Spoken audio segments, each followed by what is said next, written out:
प्रौढ प्रताप पुरंदर क्षत्रिय कुलावतंस सिंहासनाधीश्वर राजाधिराज योगीराज श्रीमंत श्री श्री श्री छत्रपती शिवाजी महाराज की जय। सर्वप्रथम सर्वांना जय शिवराय। माझे नाव रुचा जगदीश्वर तावडे। मी तुम्हाला छत्रपती शिवाजी महाराज यांच्याविषयी काय बोलू इच्छिते। छत्रपती शिवाजी महाराज म्हणजे कोण? सत्तेचे बळ असणारे, तटस्थ मोगलांना करणारे, परत न फिरणारे, तिन्ही जगात जाणणारे, शिष्यस्तप्रिय व आव्हानीचे तेज, जिजाऊंचे पुत्र, महामार्शाची शान, हा हार न मानणारे, राजाचे हितचिंतक, जगदंबेचा राजाच म्हणजे छत्रपती शिवाजी महाराज। अशा हरेच्या राजास माझा मानाचा मुजरा, मानाचा मुजरा, मानाचा मुजरा। स्वतःच्या मंगळावर विश्वास असणाऱ्याला दुसऱ्या समर्थाची भीती कधीच वाटत नाही आणि अशा समर्थाला हरवण्याचे ताडस नियती सुद्धा करत नाही। विजयासारखी तलवार चालून गेला, निधड्या छातीने हिंदुस्थान हाणून गेला, वाघ नख्याने अफजल खानचा कोथळा फाडून गेला, मुठभर मावळ्यांना घेऊन हजारो शोधांना लढून गेला, स्वर्गात गेल्यावर देवाने ज्याला झुकून मुजरा केला, असा एक मर्द मराठा माझा शुभा होऊन गेला। हातात घेतली तलवार, छातीत भरले पोलाद, धन्य धन्य हा महाराष्ट्र, धन्य हे आमचे महाराज। पेटविली रणांगणे देह जिजविला मातीसाठी, मरणाच्या दारातही लढलो आम्ही प्रत्येक जातीसाठी। शोषामुंची मरूनही हे स्वराज्य राखण्याची साथ आहे, म्हणून तर लाखो करोड मावळे ते माझ्यांवर सतत कुर्बान आहे। ना चिंता ना भीती ज्याच्या मनामध्ये राजा शिवछत्रपती, अरे भगवंताची धमक बघ, स्वाभिमानाची आग आहे, घाबरतोस कुणाला वेड्या, तू तर शोभांचा वाघ आहेस, ज्याचे नाव घेतात सरसते रक्त, अशा शोभांचे आम्ही भक्त। संकटात अशा प्रकारे दडून पडायचं की जिंकलो तरी इतिहास घडला पाहिजे आणि हारलो तरी इतिहास घडला पाहिजे। स्वराज्य होतं माझा अंधारात, औरंगजेब रूपीत अजगराच्या एडक्यात, अडकली होती भवानी माता माझी, गुलाम भीतीत साखर दंडांच्या पेड्यात, तेव्हा घेतला एका प्रकाशाने जन्म, शिवनेरी झाला धन्य, होती त्यांच्या जिजाऊंचे संस्कार व पाठवला जिंचा हात, डोक्यावरची रेवटोप व हाती भवानी तलवार, घेतला स्वराज्याचा पाया, छातीवर शोषून माळ, होता तो शोभत छावा, कधी मी करी मी कावा, रणांगणात खेचून आणलं विजयानं आपल्या अंगणात, जिंकून घेतला आकाश त्यानं, जिंकून घेतला दुर्ग, विशाल सागरले पायमन घातलं त्यानं बांधून सिंधुदुर्ग, नजर त्याची गौरा पडली स्थितीच्या जंजिरावरी, केलं त्यानं 9 वेळा स्वारी, तरी पडलं अपयशपत्री, असेल का दुःख या परी, हारला नाही तो बुडला नाही तो, पेटून उठला तो मर्द मराठा, दिला आव्हान त्यानं दत्त प्रतिघांना, घेतला अंगावर त्यांनी ब्रिटिशांना, शेवटी मराठ्यांचाच राजा तो पुरून उरल्या सगळ्यांना, बसून त्यांनी दख्खनच्या भूमीत हलवलं त्यांनी दिल्लीची तख्त, उडवली रणधान औरंगजेबाची, नाव त्याचे छत्रपती शिवाजी, नाव त्याचे छत्रपती शिवाजी। जिसके नाम से मुगलों की किले की खिड़कियां खड़क जाती थी, जिसके नाम से मुगलों की किले की खिड़कियां खड़क जाती थी, अगर हवा भी चली आए तो अफजल खान को सिवा सिवा महसूस कर जाती थी, सिवा सिवा महसूस कर जाती थी। नीलमाउंट बॅटन म्हणतोय छत्रपती शिवाजी महाराज इंग्लंडमध्ये जन्माला आले असते तर आम्ही पृथ्वीवरच काय परग्रहावरही राज्य केले असते। नेताजी सुभाषचंद्र बोस म्हणतात हिंदुस्थानाचं स्वातंत्र्य मिळवून द्यायचे असेल तर एकच पर्याय आहे, छत्रपती शिवाजी महाराजांप्रमाणे लढा। इंग्रज गव्हर्नर म्हणतो छत्रपती शिवाजी महाराज अजून 10 वर्ष जगले असते तर आम्हाला पुढे हिंदुस्थानचा चेहरा सुद्धा पाहता आला नसता।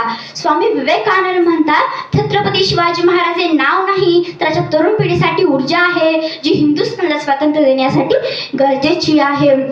आशिया खंडातील सर्वात मोठा साम्राज्याचा राजा औरंगजेब म्हणतोय काबूल पासून कंधार पर्यंत माझ्या दैबूर खानदानानं मोठ्या सरदारांना पाणी पाजवलं, पण महाराष्ट्रात मात्र छत्रपती शिवाजी महाराजांनी आम्हाला रोखलं। आलिया दिलशाहीतील बडी बेगम म्हणते उस गद्दार दुश्मन सिवा कुलाने के लिए एक भी मर्द नहीं इस दरबार में लाला देसी मर्दांगी पे। औरंगजेबाचा मामा शाहिस्ते खान म्हणतोय उस दिन सिवा ने मेरी उंगलियां नहीं काटी बल्कि मेरी ताकत और मेरी घमंड को चूर चूर कर दिया, अब मैं नींद में भी सिवा भोसला से नहीं मिलना चाहता। पर क्या छत्रपती शिवाजी महाराजांवर एवढा मोठा विश्वास? काम कारण त्यांचे कार्य असतो, माझे जाऊनचे संस्कार आणि शिक्षण। आपल्याला वाटते माझ्या घरी जिजाऊ जन्माला याव्यात, पण कशा घडतील जिजाऊ? आमच्या घरात माणसं राणीच नाहीये, आमच्या घरात आहेत ना मम्मी मोम, अरे कसे होणार संस्कार? पूर्वी माता आता माता आमच्या जवळ बसायला सोडून टीव्ही समोर बसते, सिरियल बघते आहे आणि त्याचे अनुकरणही करते। मुलांना कसे होतील संस्कार? अरे पूर्वीच्या मुलांकडे बघा जरा, त्या वाचक होत्या, पूर्वी एकत्र कुटुंब पद्धती होत्या, आई वडील आजी आजोबा काका काकू लहान मोठी भावंड, आणि आता मात्र आज आम्ही विभक्त कुटुंबाचा स्वीकार केलाय ना। आमच्या आई वडिलांचं बोलणं आम्हाला कमीपणाचं वाटू लागले का? कारण आम्ही सुशिक्षित झालोय, शिक्षणाच्या नावाखाली आम्ही आमच्याच आई वडिलांचा अपमान करतोय।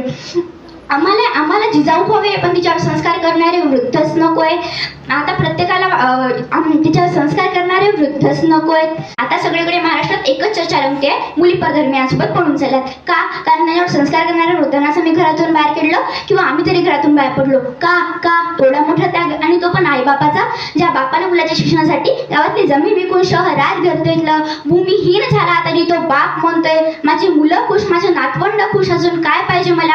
आणि जेव्हा त्याच बापाचा मुलगा जेव्हा त्या मुलाला म्हाताऱ्या आई वडिलांना वृद्धाश्रमाच्या दारात नेऊन उभा करतो, त्याची परिस्थिती बघा जरा. अरे विचारा त्या वृद्धांना तुमची मुलं काय करतात. उत्तर मिळेल माझा मुलगा इंजिनियर आहे, माझा मुलगा डॉक्टर आहे, काही तर म्हणतील माझा मुलगा परदेशात राहतो. अरे विचारा त्या वृद्धांना तुमच्या मुली काय करतात. उत्तर डोळ्यात पाणी होऊन उत्तर मिळेल.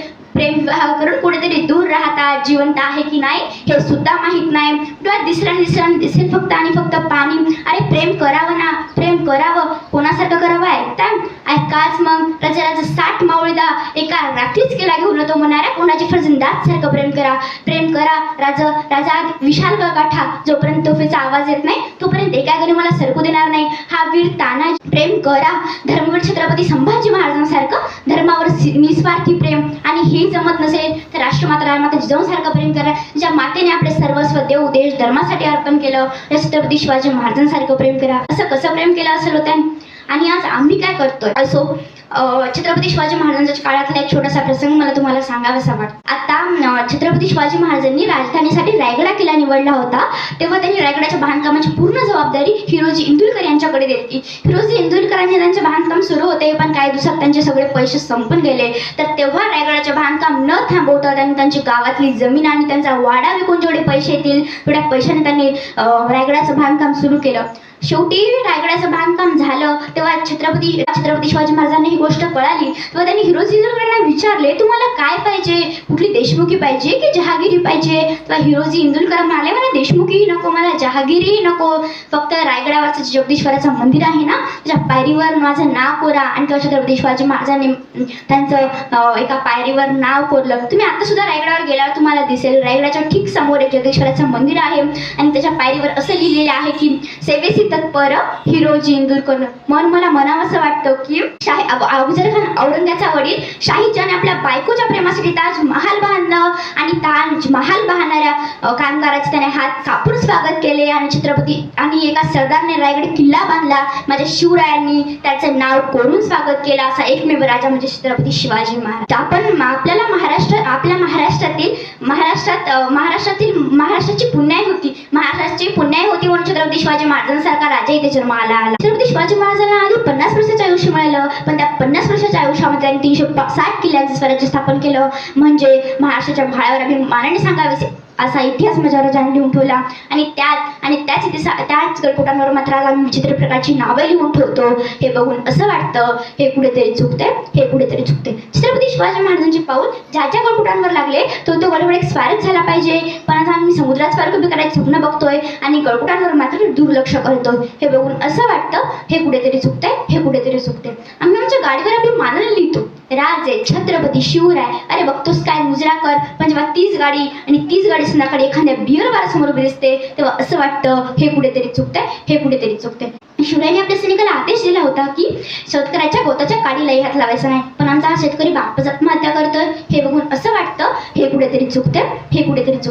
राष्ट्रमाता राजमाता जिजाऊने सांगितले होते की शत्रूच्या स्त्रीकडे बघताना त्यात आपली आई बघावी, रखुमाई बघावी, पण आमचा साया बहिणी सुरक्षित नाही. हे बघून असं वाटतं हे कुठेतरी चुकते. त्याच्यात एक कविता सादर करते आणि थांबते.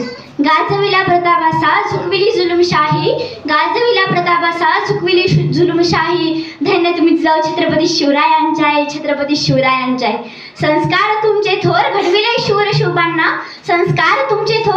शूर शिवबाला, रयतेला उधळलेला आदर्श माता जाहला. बोलणे हे माते लीन तुझ्या पायी, धन्य तुम्ही जाऊ छत्रपती शिवरायांच्या. धन्यवाद. जय जिजाऊ, जय शिवराय.